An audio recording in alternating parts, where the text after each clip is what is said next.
तो hello students, आपका स्वागत है मेरे इस यूट्यूब चैनल पर CA horizon.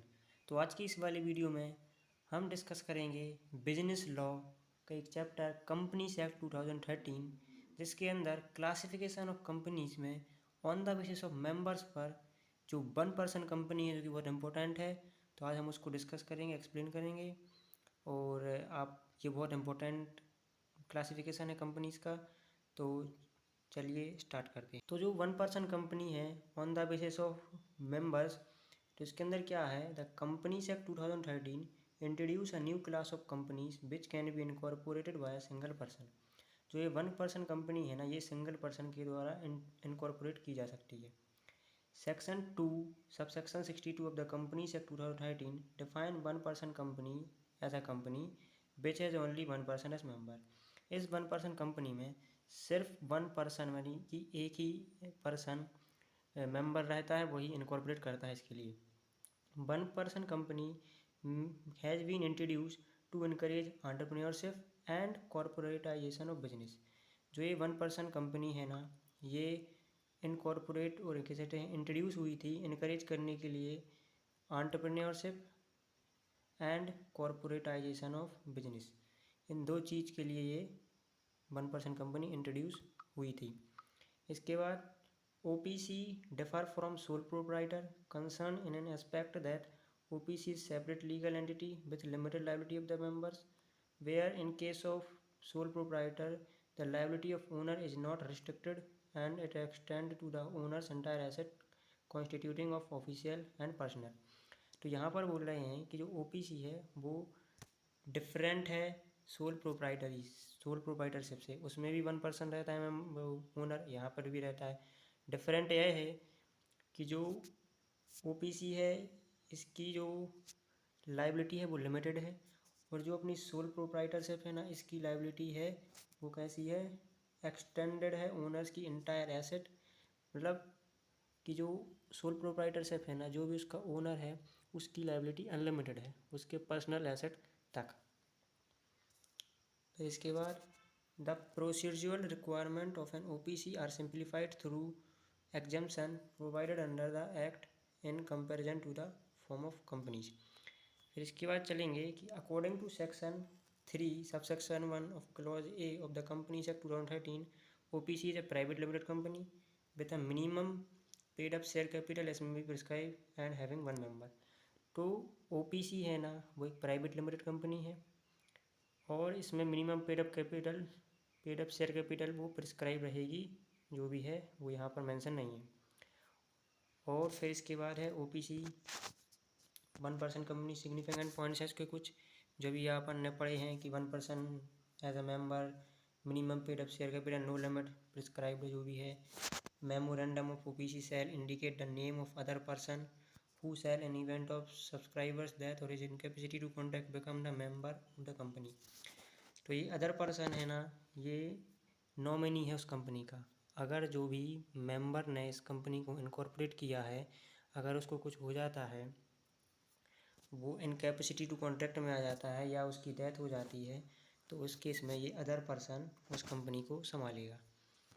The other person whose name is given in the memorandum shall give his prior return consent in prescribed form and the same shall be filed with registrar of companies at the time of incorporation of the company along with its e-memorandum and e-article। तो जो other person है ना, उसका नाम memorandum में लिखा होना चाहिए और उस अदर पर्सन से एक प्रायर पहले रिटर्न कंसेंट ले लेना चाहिए प्रिस्क्राइब फॉर्म में, जो भी फॉर्म वो आपको रजिस्ट्रार का है, और वो रजिस्ट्रार को दे देना चाहिए जब भी कंपनी इनकॉर्पोरेट हो रही है। यानी कि अदर पर्सन से पहले हम लोग को उसका कंसेंट लेना पड़ेगा। और such other person may be given the right to withdraw his consent. और ये अदर पर्सन है ना, इसके पास राइट है कि वो विड्रॉ कर सकता है अपना कंसेंट, कि वो चाहे तो उस कोई भी एक 1% कंपनी में OPC में नॉमिनी बन सकता है, और अगर बना है तो वो बाहर भी जा सकता है। इसके बाद है कि ये the member of OPC may at any time change the name of such other person by giving notice to the company and the company shall intimate the same to register.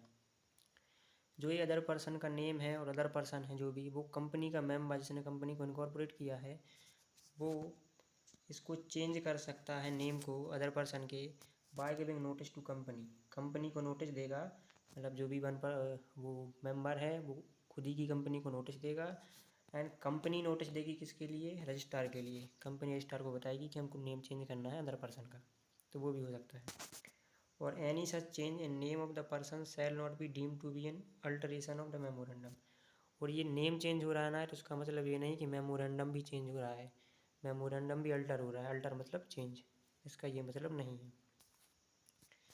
और only a natural person who is an Indian citizen whether resident in India or otherwise and has stayed in India for a period of not less than 120 days during the immediately preceding financial year shall be eligible to incorporate a OPC or shall be nominee for a sole OPC।